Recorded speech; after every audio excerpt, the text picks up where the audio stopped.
The next section is on behavior modification. Now that may seem to be odd. We're talking about diet, we're talking about portion size. Why are we talking about behavior? Well, because we have some bad habits to break here. And that takes behavior modification. One of the things that I would recommend is eating at the dinner table. Yeah, because when you're eating in front of the TV, you're doing mindless eating, and all of a sudden you're at the bottom of the potato chip bag and there's nothing left. When you're eating at the table, it serves a few purposes. First of all, they come home from school, they have their snack at the table, and then they go. Now, if they have their snack in the living room, they're going to stay there, and the snacks are going to continue. So this way, you come in, you have a snack, and you go do homework, or you go play, or you go do something.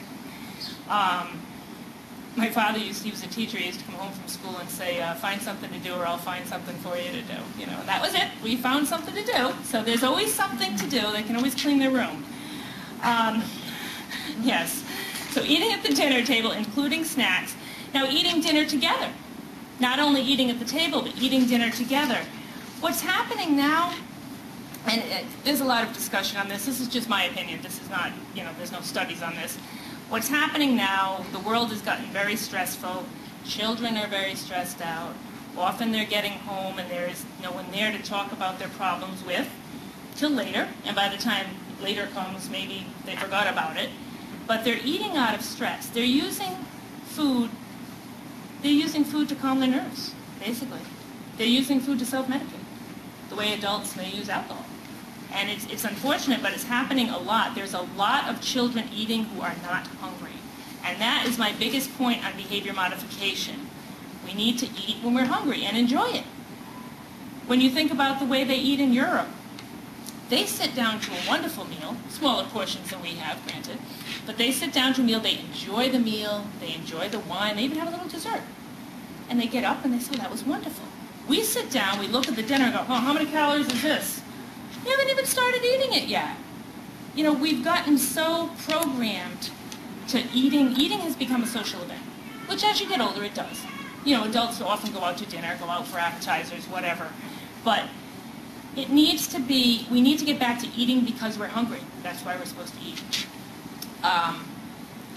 What you might want to try, and I found that this helps sometimes, you have dinner, and 10 minutes later, the child is back in the refrigerator. You don't know what they're doing there. They just had spaghetti and meatballs, but they're back in the refrigerator. What I tell them is to get a bottle of water, a glass of water, go to your room, listen to a few songs, and then ask yourself, am I really hungry? It's a craving.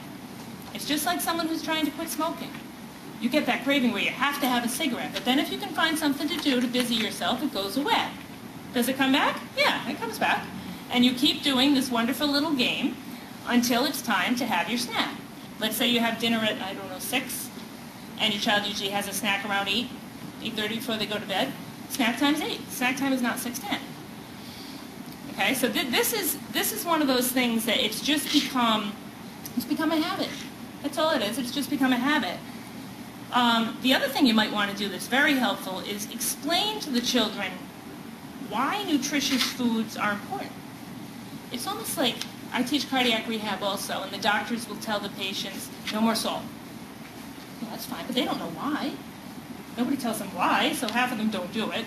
They just nod and they go back to eating salt. With children, if you tell them, if you eat, even with adults, we want to eat the most nutrient-dense foods we can. Okay, we want to eat something that's going to give us energy. We don't want to eat a ring dip. Tastes good, does nothing, it makes you crash. Okay, so with children, the same is true.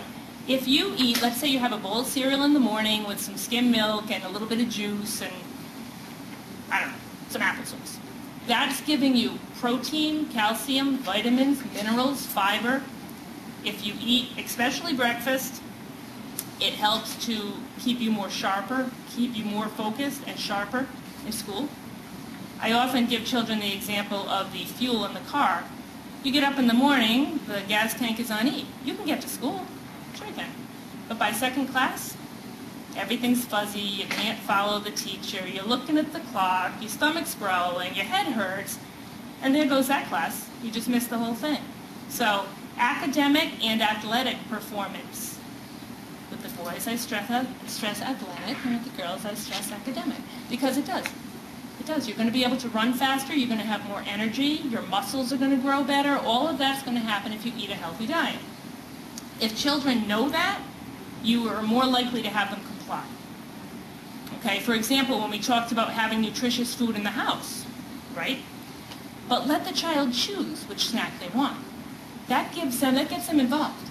They're much more likely to be on board and compliant if you're not telling them what to do. You're saying, well, this is what we have. I've got some yogurts here, I bought some apples today, and we have some, which would you like? No, not the things in the cupboard, no, you know, that wasn't part of the question. These are your choices, what would you like? That way they can make a decision, and they can be part of the plan. The other thing I like to remind people of is the 80-20 rule. Often, even with adults, I see a lot of children, but I see adults also, and the adults will come in, oh, I ate so much yesterday, I knew I was coming to see you today. I'm ready to start my diet. And that's not the way it is. The 80-20 rule means 80% of the time we want to eat healthy food because it makes us stronger, healthier. It makes us get sick less often. It makes us less grumpy in the afternoon. It makes us sleep better, etc., etc. We want to eat nutritious foods for that reason. 20% of the time, it's a birthday, it's a cookout, it's Christmas. Something tastes good, enjoy it. Enjoy it. What we're trying to break here is the everyday habits. That's what we're trying to break. Not, you know, your mother makes your favorite cake, you go over to oh, I can't have any, I'm on a diet. You don't need to do that. Have a small piece, that's fine. Okay, so that's behavior modification. Now, I often tell people, I think I asked you to, somewhere, that grains were 80 calories. A grain is 80 calories. Okay, so a piece of bread will be 80 calories. Half an English muffin counts as one. Whole English muffin's like 150, so it's about 80. A Chips Ahoy cookie is 80 calories. So, if we're looking at, what do we have here for the younger ones? 9-year-olds, 6 servings, grains. Well now, if you have 4 Chips Ahoy cookies, you're almost done for the day. That would be 4 servings. So that's an interesting way to look at it. You want to get the most bang for your buck. You want to get the most food you can out of the calories allotted. Okay. That was our section on behavior modification.